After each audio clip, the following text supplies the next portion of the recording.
here are the contracts. You just put his name at the top and you sign at the bottom. There's no need of you reading that because these are duplicates. Yeah, it's a duplicate, please.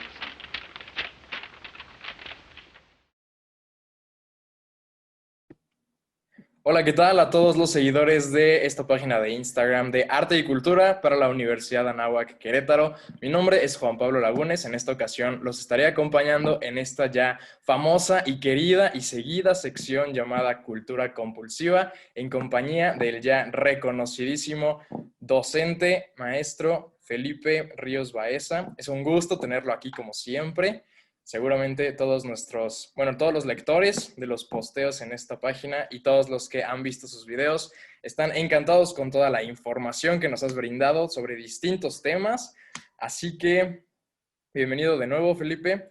En esta ocasión vamos a platicar sobre una película muy influyente dentro del siglo XX, de lo que es el cine, llamada Una noche en la ópera, A Night at the Opera, lanzada en el año 1935, dirigida por Sam Wood y protagonizada por los reconocidos hermanos Marx. Felipe, a manera de introducción a este tema, ¿crees que nos puede hacer favor de contarnos un poquito sobre el argumento de la trama?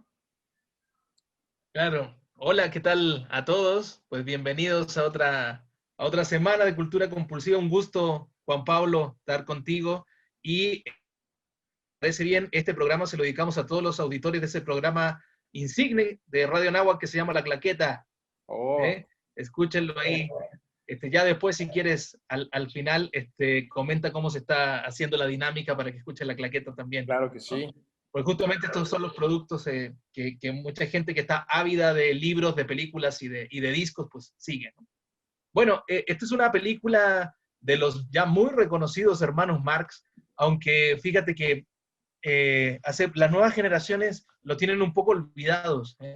Y es una película que, junto con una que se llamaba Pistoleros de Agua Dulce, Un día en las carreras y Sopa de Pato, deben ser de las cuatro mejores películas de ellos, ¿no? Me gustaría primero contar más o menos quiénes son, porque como te comentaba, creo que es una agrupación de humor que junto con Monty Python deben ser de los grupos de humor más completos y más importantes de la historia del cine, ¿no? Ellos empezaron siendo un grupo de vodevil, de hecho, inspirados por su madre, que los impulsó a pues, hacer carrera, ¿no? de teatro cómico. Pero no fue hasta que un tío de ellos les dio como una identidad, es decir, tú vas a ser para este hermano que se llama Chico, ¿no? Tú vas a ser el pícaro con raíces italianas, apostador, ¿no? Que le encanta el juego y que se mete en problemas y que además siempre está haciendo números musicales, porque tocaba el piano, ¿no? Este chico en las películas.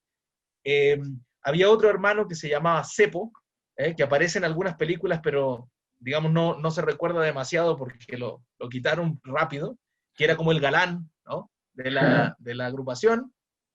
Y después está Harpo, que Harpo tuvo una muy mala crítica en algún momento por su capacidad de diálogo, y entonces decidió no hablar más, ¿no? Es mudo en todas las películas y se acompaña por una bocina de coche, nada más. Y bueno, y el que debe ser pues el cerebro hiperinteligente de los hermanos Marx, el que inventa, digamos, todos los gags y los chistes, que es Groucho, ¿no? Por cierto, a los que nos están escuchando les recomiendo las memorias de Groucho, que se llama Groucho y yo, ¿no? Yo creo que cada página te aprietas el estómago de la risa, la verdad, de cómo van contando justamente todos estos primeros tiempos. Y bueno, los hermanos Marx luego saltaron naturalmente, digamos, al cine, y en esta película lo que tratan de hacer Groucho es hacerse pasar, ¿no? por un agente de cantantes de ópera. Y entonces son un barítono, lo trata de llevar de Italia a Nueva York, a la ópera de Nueva York, de polizón, ¿no? Hay una escena que es memorable en la película, que es la escena del camarote, en la cual obviamente van todos de polizón, excepto Groucho, O sea, el camarote para una persona terminan siendo todos los hermanos Marx más el barítono Sí, 15 y todos personas. los que van llegando. Y es clásico que dice, que dice Groucho en el momento cuando le va pidiendo al camarero, and 2 hard-boiled eggs, ¿no? Y también 2 huevos duros. Y también 2 huevos duros.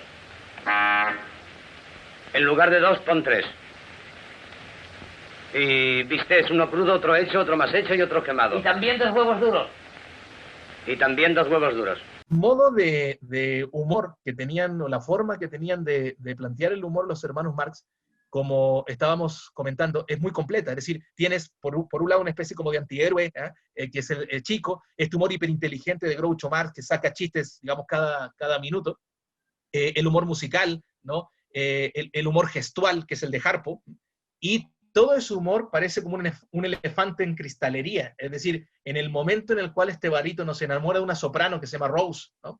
Y están como a punto de concretar, digamos, el encuentro amoroso, llegan los hermanos Marx, hacen y media y se van. Ya cuando, sin hacer spoiler, pero la escena, obviamente, la secuencia más bien final, cuando se produce el espectáculo de ópera ahí en Nueva York, ser de los más hilarantes y graciosos que has visto. Es una ópera de Verdi, pero como nunca la has visto, ¿no? Representada con los hermanos Marx allí.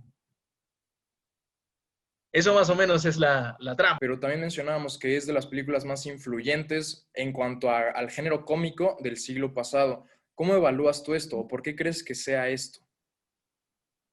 Me parece que lo que ya estábamos comentando, es decir, por un lado podemos tener películas que están más inclinadas hacia los chistes, ¿no? Es decir, hacia el humor verbal. Por otro lado podemos tener películas en donde tengamos el humor gestual, es decir, los tortazos, ¿no? Los golpes, las famosas cáscaras de plátano, o bien esta idea del pillo, ¿no? Como tipo el Lazarillo de Tormes, este antihéroe que trata de digamos, ganarse los determinados favores, pero tú en los hermanos Marx lo tienes todo. Y por lo tanto, luego se hace muy difícil, hasta tal vez cuando aparece Monty Python, ¿no? el grupo inglés, que tú tengas un humor tan descacharrante, tan hilarante, y que de alguna manera implica también una crítica social, ¿sí? El buen humor, pensemos en Chaplin, por ejemplo, o El Gordo y el Flaco, en Los Simpson, ¿no? Siempre implica una parodia, una sátira a las autoridades y a las instituciones.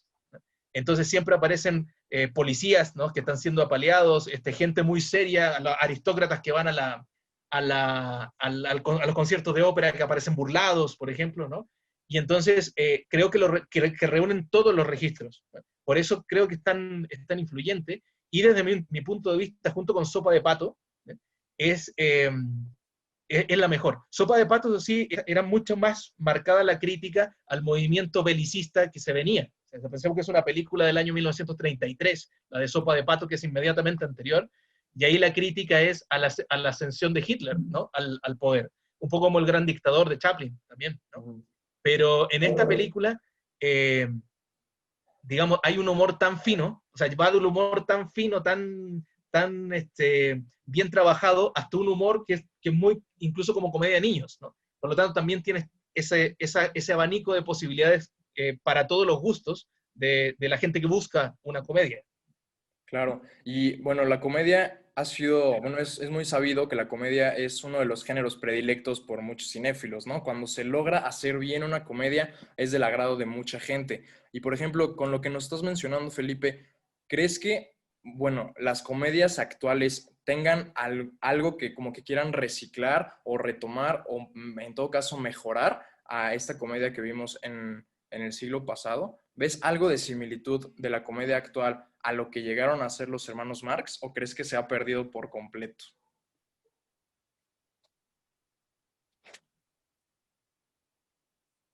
Me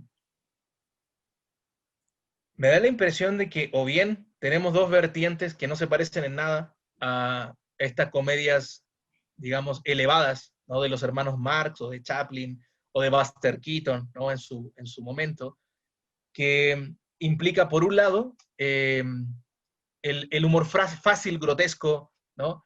El humor de Adam Sandler, por ejemplo, Sí. ¿sí?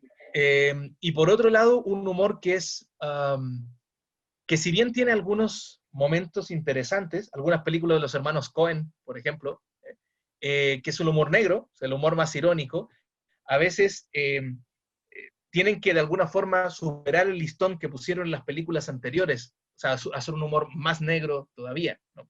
A mí, por ejemplo, me encanta la comedia española, eh, pero de alguna forma tienes que tener ciertos bagajes, sobre todo en términos de argot, de jergas, de expresiones, para que te sea graciosa. O sea, una persona que difícilmente, que no ha convivido con españoles, difícilmente se va a reír con una película como Toc Toc, o una película como Perfectos Desconocidos, o toda esta comedia negra de Alex de la Iglesia, que a mí me parece un director fascinante, pero que obviamente no va a ser del gusto de todas las personas. En cambio, los hermanos Marx, yo lo puedo ver con mis hijos, por ejemplo, y se matan de risa, ¿no? Claro, y justamente hacia ahí iba la siguiente pregunta que tenía para ti, Felipe.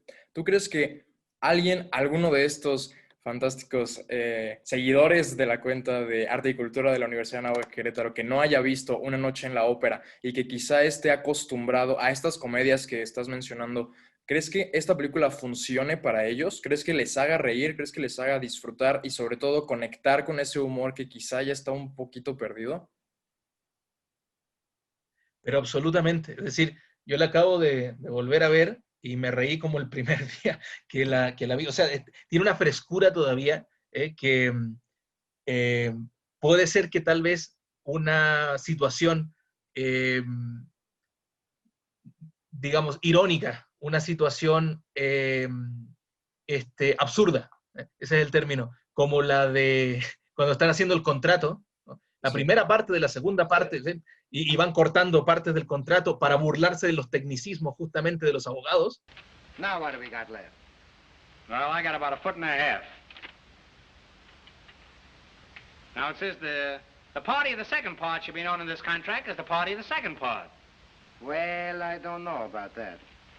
Now what's the matter? I don't like it the second party either.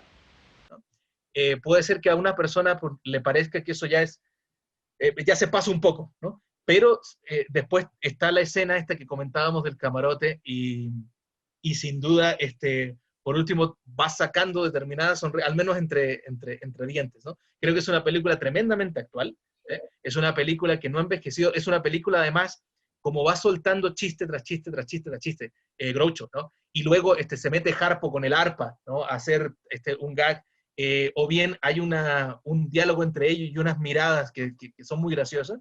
Me parece que funciona sin problema. Además, hay otra cuestión con la que uno puede enganchar también, que es,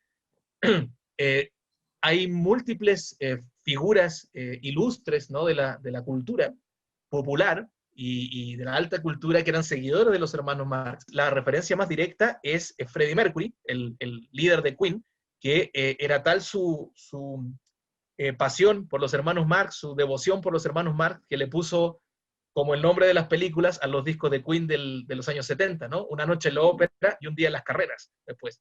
Entonces también, si a Dalí y a Freddie Mercury, digamos, le siguieron pareciendo unas películas totalmente vigentes, me parece que cualquier persona del año 2020, más en pandemia, lo va a mantener a flote. Ok, y pues esto habla mucho de la trascendencia, ¿no? Que tanto su cine como su comedia ha logrado hasta lo que es el día de hoy, ¿no? Así que muchas gracias, Felipe, por una cátedra más, tanto de cine como de historia, como de música. Una conversación muy a gusto, de hecho, con un claqueto. Muchas gracias, Felipe. Bueno, ha sido un gusto estar aquí contigo, aquí en esta cuenta de Instagram de Arte y Cultura de la Universidad de Anáhuac Querétaro, y nos vemos en la próxima. Muchas gracias.